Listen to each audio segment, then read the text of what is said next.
2021 August 15 ലോകം മുഴുവൻ ഞെട്ടലോടെ നോക്കി നിന്ന ആ ദിവസം US സേന അഫ്ഗാനിസ്ഥാൻ വിട്ടതിന് പിന്നാലെ താലിബാൻ കാബൂൾ നഗരം പിടിച്ചെടുക്കുന്നു. അന്ന് ലോകത്തെ പ്രമുഖ രാഷ്ട്രങ്ങളെല്ലാം ഒരുപോലെ പറഞ്ഞു, ഇനി അഫ്ഗാനിസ്ഥാൻ പാകിസ്ഥാന്റെ ഒരു പപ്പറ്റ് സ്റ്റേറ്റ് ആയി മാറും, ഇന്ത്യക്ക് അവിടെ ഇനി ഒരു ഇഞ്ച് മണ്ണില്ല എന്നൊക്കെ. എന്നാൽ 5 വർഷങ്ങൾക്കിപ്പുറം 2026 എത്തി നിൽക്കുമ്പോൾ ചിന്തിക്കാൻ പോലും കഴിയാത്ത കാര്യങ്ങളാണ് പശ്ചിമേഷ്യയിലും സൗത്ത് ഏഷ്യയിലും സംഭവിക്കുന്നത്. താലിബാനെ സ്വന്തം നിഴലാക്കാൻ നോക്കിയ പാകിസ്ഥാനും അഫ്ഗാനിസ്ഥാനും തമ്മിൽ അതിർത്തിയിൽ റോക്കറ്റുകളും ബോംബുകളും വർഷിക്കുകയാണ്. മറുഭാഗത്തോ ഒരിക്കൽ അകന്നു നിന്ന് ഇന്ത്യയുമായിട്ട് കാബൂൾ കൈകോർക്കുകയാണ്. ഡൽഹിയിൽ താലിബാൻ വിദേശകാര്യമന്ത്രി നേരിട്ടെത്തി കൈകൊടുക്കുന്നു. എങ്ങനെയാണ് ഈ 5 വർഷം കൊണ്ട് ഇസ്ലാമാബാദിന്റെ കണക്കുകൂട്ടലുകൾ തെറ്റിയത്? താലിബാനുമായിട്ട് ഇന്ത്യ കളിച്ച തന്ത്രപ്രധാന geo political chess board engine എന്തായിരുന്നു നോക്കാം. 2021 താലിബാൻ അധികാരത്തിൽ വന്നയുടൻ ഇന്ത്യ വളരെ കോഷ്യസ് ആയ നിലപാടാണ് എടുത്തത്. കാബൂളിലെ ഇന്ത്യൻ എംബസി താൽക്കാലികമായിട്ട് പൂട്ടി. താലിബാന് പാകിസ്ഥാൻ രഹസ്യാന്വേഷണ ഏജൻസിയായ ISIയുമായുള്ള പഴയ ബന്ധം തന്നെയായിരുന്നു പ്രധാന ആശങ്ക. പക്ഷേ അഫ്ഗാൻ ജനതയെ കടുത്ത പട്ടിണിയിലേക്കും സാമ്പത്തിക തകർച്ചയിലേക്കും തള്ളിയിടാൻ ഇന്ത്യ തയ്യാറായില്ല. ഇന്ത്യ പ്രയോഗിച്ചത് തങ്ങളുടെ ഏറ്റവും വലിയ ആയുധമാണ് ഹ്യൂമാനിറ്റേറിയൻ എയ്ഡ്, മാനുഷിക സഹായം. 10,000 മെട്രിക് ടൺ ഗോതമ്പ്, മരുന്നുകൾ, ദുരന്ത നിവാരണ സാമഗ്രികൾ എന്നിവ ഇന്ത്യ അഫ്ഗാനിസ്ഥാനിലേക്ക് അയച്ചു നൽകി. തൊട്ടു പിന്നാലെ കാര്യങ്ങൾ നിരീക്ഷിക്കാൻ കാബൂളിൽ ഒരു ടെക്നിക്കൽ മിഷൻ ഇന്ത്യ ആരംഭിച്ചു. ഈ കാത്തിരിപ്പിന് ഫലമുണ്ടായത് വളരെ ചരിത്രപരമായ വഴിത്തിരിവുകളിലൂടെയാണ്. ആദ്യം ഇന്ത്യൻ വിദേശകാര്യമന്ത്രി ഡോക്ടർ S ജയശങ്കറും അഫ്ഗാൻ വിദേശകാര്യമന്ത്രി അമീർ ഖാൻ മുത്താഖിയും ഫോണിൽ ചർച്ച നടത്തി. തുടർന്ന് ഐക്യരാഷ്ട്രസഭയുടെ യാത്രാ വിലക്കിൽ താൽക്കാലിക ഇളവ് ലഭിച്ചതോടെ മുത്താഖി ന്യൂഡൽഹിയിൽ നേരിട്ടെത്തി.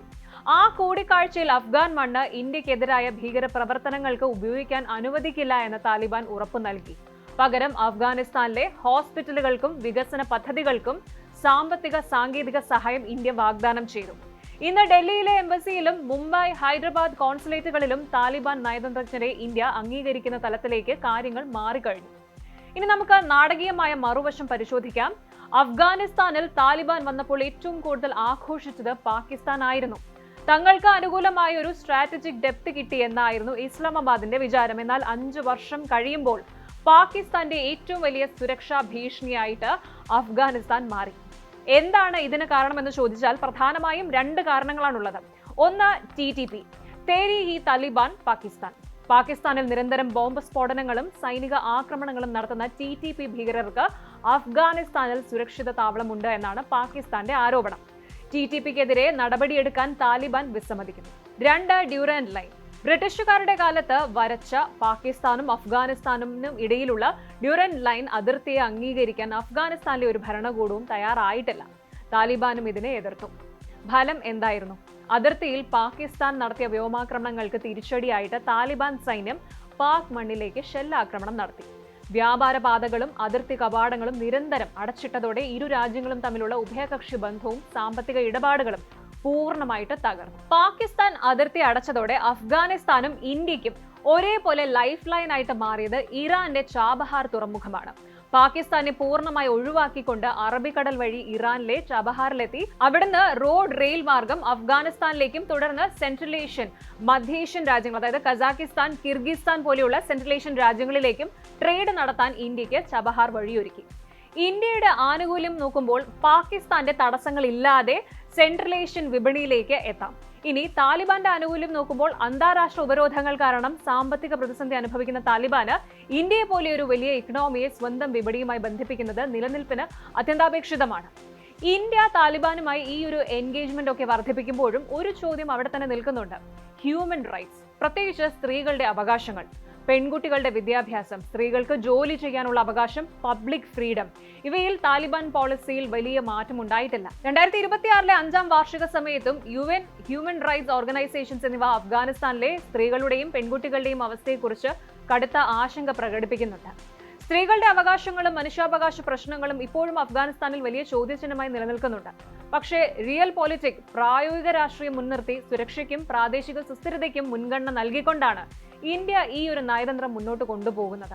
5 വർഷം മുമ്പ് കാബൂൾ വീണപ്പോൾ ലോകം കണ്ടത് താലിബാന്റെ വിജയമായിരുന്നു. ഇന്ന് 5 വർഷത്തിന് ശേഷം കാണുന്നത് അതിനേക്കാൾ വലിയൊരു ജിയോ പൊളിറ്റിക്കൽ ട്രാൻസ്ഫോർമേഷൻ ആണ്.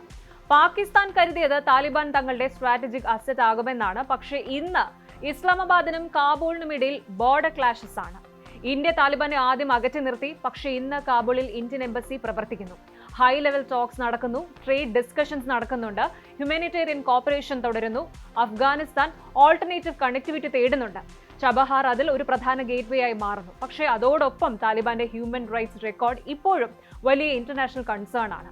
അതുകൊണ്ട് ഈ ഒരു സംഭവം ഇന്ത്യ താലിബാനുമായി കൈകോർത്തു എന്ന ഒരു ഹെഡ്ലൈനിൽ ഒതുക്കാൻ കഴിയില്ല. യഥാർത്ഥ സംഭവം അതിനേക്കാൾ ഇൻട്രസ്റ്റിംഗ് ആണ്. ഇത് ഫ്രണ്ട്ഷിപ്പ് അല്ല, ഇത് റിയൽ പൊളിറ്റിക് ആണ്.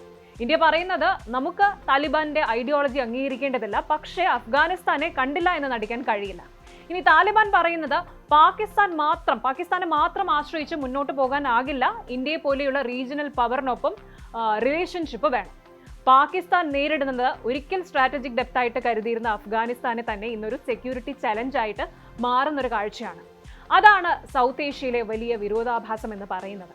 2021 കാബൂൾ പിടിച്ചെടുത്ത താലിബാൻ 2026 സ്വന്തം നിലനിൽപ്പിനായിട്ട് ആഗോള ശക്തികൾക്കിടയിൽ നയതന്ത്ര സമവാക്യങ്ങൾ കണ്ടെത്താൻ പാടുപെടുകയാണ്. ഇന്ത്യ അതേസമയം ഐഡിയോളജിയേക്കാൾ ഇൻട്രസ്റ്റിനെ മുൻനിർത്തി മുന്നോട്ട് പോവുകയാണ്. അതിനാൽ അടുത്ത 5 വർഷത്തിൽ ഏറ്റവും നിർണായകമായ ചോദ്യം താലിബാൻ ഇന്ത്യയുടെ സുഹൃത്താകുമോ എന്നല്ല, കാബൂൾ ആരുടെയും സാറ്റലൈറ്റ് ആകാതെ സ്വന്തം ഇൻട്രസ്റ്റ് അനുസരിച്ച് India, Pakistan, China, Iran, Russia, central Asia എന്നിവർക്കിടയിൽ എങ്ങനെ ബാലൻസ് ചെയ്യുമെന്നതാണ്. കാരണം അഫ്ഗാനിസ്ഥാന്റെ ഭാവി മാത്രമല്ല, സൗത്ത് ഏഷ്യയുടെ അടുത്ത പവർ ഇക്വേഷൻ കൂടി തീരുമാനിക്കുന്നത് കാബൂൾ ആയിരിക്കാം. അപ്പോൾ ചുരുക്കത്തിൽ പറഞ്ഞാൽ താലിബാൻ ഭരണത്തിന്റെ ഈ 5ാം വാർഷികത്തിൽ എത്തി നിൽക്കുമ്പോൾ ദക്ഷിണേഷ്യൻ രാഷ്ട്രീയത്തിന്റെ ചിത്രം പൂർണ്ണമായി മാറിയിരിക്കുന്നു. പഴയ സുഹൃത്തായ പാകിസ്ഥാൻ ഇന്ന് അഫ്ഗാനിസ്ഥാന്റെ ശത്രുപക്ഷത്താണ്. മറുഭാഗത്ത് ആശയപരമായ വ്യത്യാസങ്ങൾ മാറ്റിവെച്ച് സ്വന്തം രാജ്യത്തിന്റെ സുരക്ഷയും സാമ്പത്തിക താൽപര്യങ്ങളും മുൻനിർത്തി ഇന്ത്യയുമായി തന്ത്രപ്രധാന സഹകരണത്തിന് താലിബാൻ തയ്യാറാകുന്നു. ഇതാണ് പ്രാഗ്മാറ്റിക് ഡിപ്ലോമസി അഥവാ പ്രായോഗിക നയതന്ത്രം. വരും വർഷങ്ങളിൽ ഈ സമവാക്യങ്ങൾ പശ്ചിമേഷ്യൻ ദക്ഷിണേഷ്യൻ പവർ ബാലൻസ് എങ്ങനെ മാറ്റിമറിക്കും എന്നത് വളരെ നിർണായകമാണ്. കൂടുതൽ വാർത്തകൾക്ക് news 18 Keralam YouTube channel subscribe ചെയ്യുക.